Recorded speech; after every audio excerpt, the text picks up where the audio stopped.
So, what are some signs that we are near the end, that we're possibly in tribulation or approaching the end times? There are three things that I'm going to list that will potentially give you the idea that we may be there. Like one side recommendation I have is don't worry about squirreling money away for retirement in 10 or 20 years. It won't matter. Either we're not going to be here, or You won't need to save for retirement. If any of the things that we've said are true, saving for So, first of all, they have to put it out there and tell you without telling you, if you know what I mean.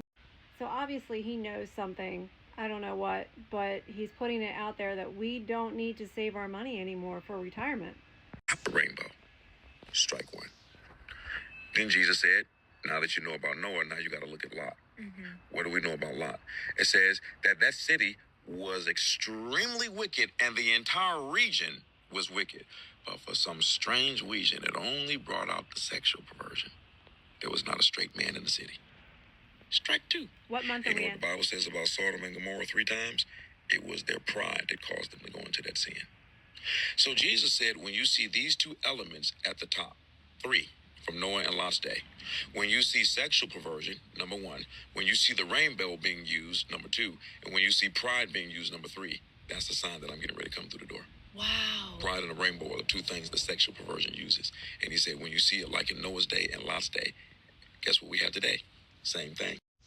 So he's talking about what Jesus said in Matthew 24, that at the end of times it would be the same way as it was in the days of Noah. Okay, and what that means is, what month are we in? What are we celebrating this month? Okay, it's June. There's pride flags everywhere, and we're talking about what happened at Sodom and Gomorrah. There was not a straight man in those towns. Okay, so, and God destroyed them. God wiped them out, and that's what Jesus said, that it would be just like during the times of Noah. Okay, and then on Friday we have our president signing a peace treaty. Okay, and this says the great deal will bring peace and security to the whole region.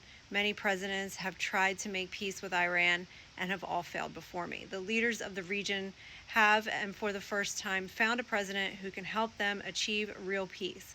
With the opening of the strait upon the signing of the deal on Friday for purposes of mine removal, oil will flow on both ends again for the region and the world.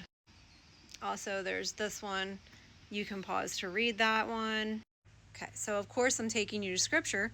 Daniel chapter 9 verse 27 says the ruler will make a treaty with the people for a period of 1 set of 7, and that means 7 years.